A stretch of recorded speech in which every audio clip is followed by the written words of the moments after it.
皆さんお元気ですか？関野義治です。グレジアニをもう一度、今回で14回目になります。前回はバレンチン一家の子供たちと市場に行って買い物をしたり、次男ウィルベルが初陣を迎える東西戦争の準備をしたりしました。いよいよアンデス伝統の祭りが始まります。ウィルベルはどんな活躍をするでしょうか？一緒に見ていきましょう。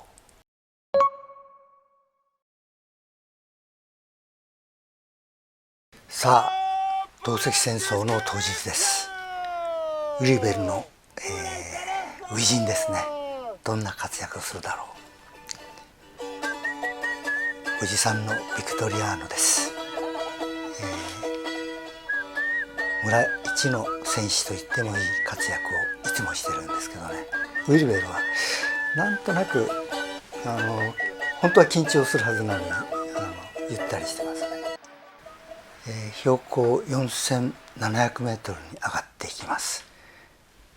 ここで2つの軍が向かい合って戦いが始まります。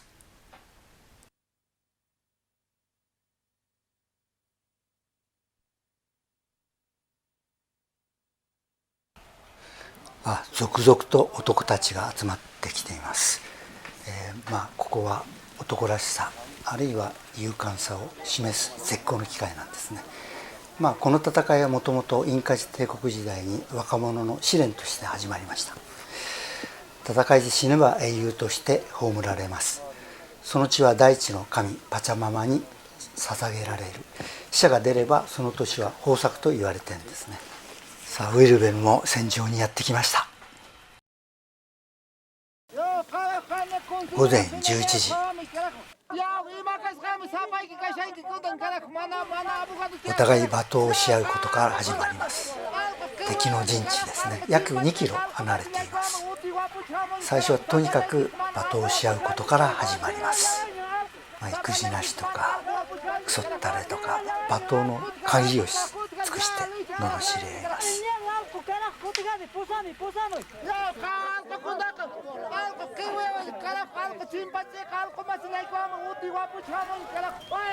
午後1時過ぎ、まずはチンビビルカ軍が動きました。これはちょっとちょっかい出して見て引くこともあるし、そのまま突っ込むこともあるんですね。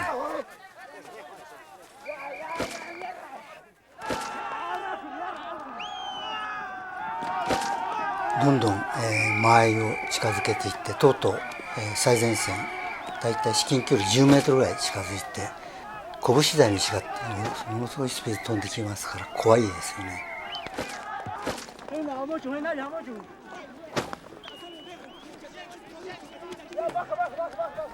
ベルも投げてますね。ウィルベルどこで投げてんだろう。結構後ろの方ですね。これじゃあ味方に当たっちゃいますよ。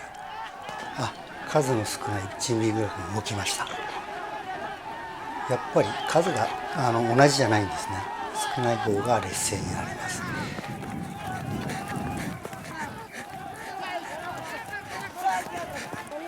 で怪我した人たちも残しておくと殺されますから。でもこの血を出すとこれが大地に染み渡って大地のパチャママに捧げたことになるわけですね。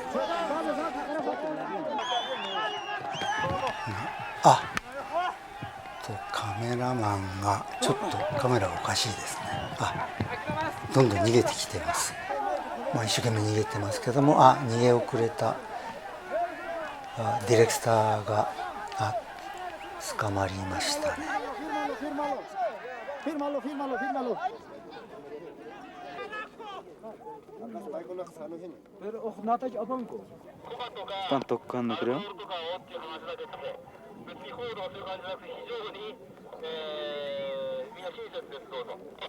comprendido.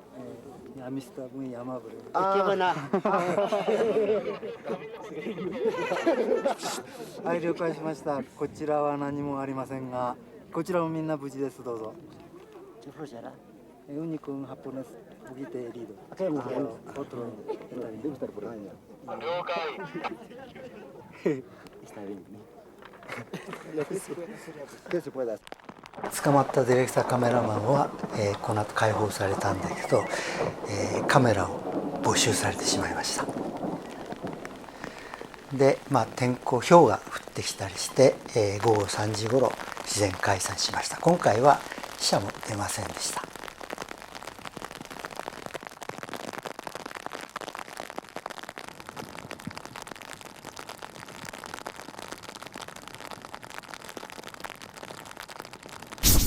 いやー、取材班が捕まった時はもうびっくりして、もうどうなるかと思ったんですけど、彼らも解放されてほっとしたんですけど、カメラが素材ごと持ってかれてしまったので、実はそれも後日交渉することになるんですね。それで、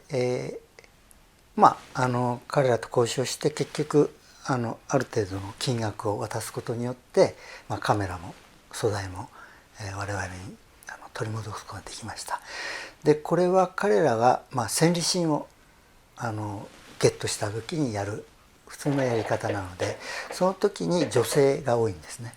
で女性が連れてかれてるんですけど、やっぱり交渉して、それが物だったり食料だったりお金だったり労働力だったり、それで返して女性を返してもらう、そういうことをいつもやってます。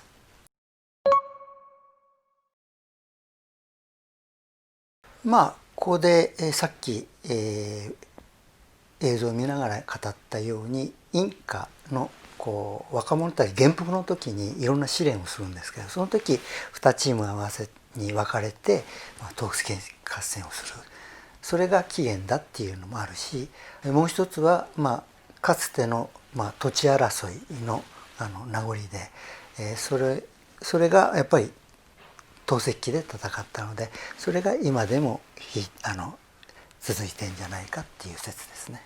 彼ら基本的に農民なんですね。リャマアルパカと飼ってますけども、で農民って普段男らしさを勇敢さを示すことはないわけですね。でこの戦いで示すっていうか、やっぱりステータスが男らしさなんですよ。その機会がめったにないので、祭りの時にやっぱりそれが示せる。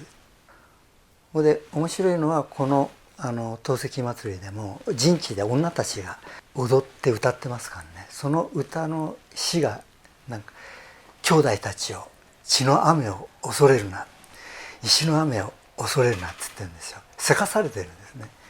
だから一面では要するに男らしさを俺たちは示したいんだよって言うけども、一方では女たちにせかされてやってるっていう面もあるんじゃないかと思ってます。日本でもみこしを担いでぶつけ合ったりしますよね。ああいうのはそうだし、喧嘩祭りっていうのもあるし、でこのすぐ近くでもあるんですよ。これは闘牛なんですけども、特殊な闘牛でコンドルって保護鳥なんですね。絶滅危惧種なので取っちゃいけないんですけども、許可取ってコンドルを生け捕りにするんですよ。でそれを牛のもうでっかい牛の背中にくくりつけるんですね。それと闘牛をするんですよ。それも命がけなんですけども、でもそこに出てくっていうのがやっぱりステータスなんですね。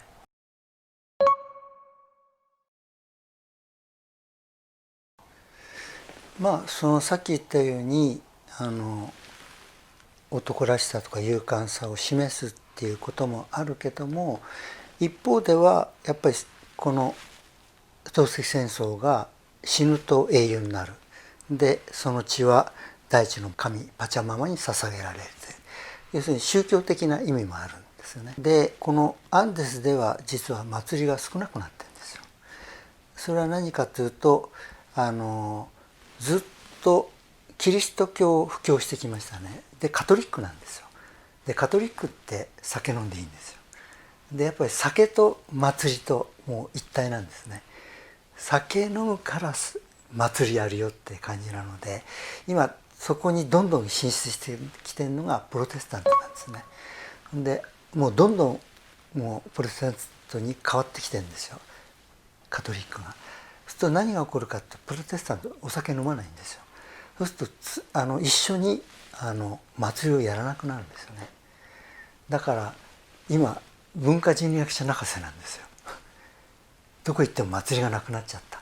祭りっていうのはそこの文化がこうすごく表面に現れるので、要するに文化とか言葉もそうですけれども、自分のアイデンティティなんです実は。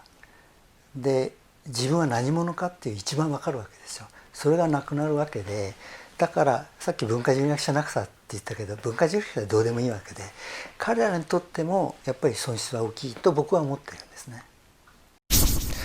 今回はここまでです。グレージャーニーをもう一度気に入っていただけたら、チャンネル登録をよろしくお願いします。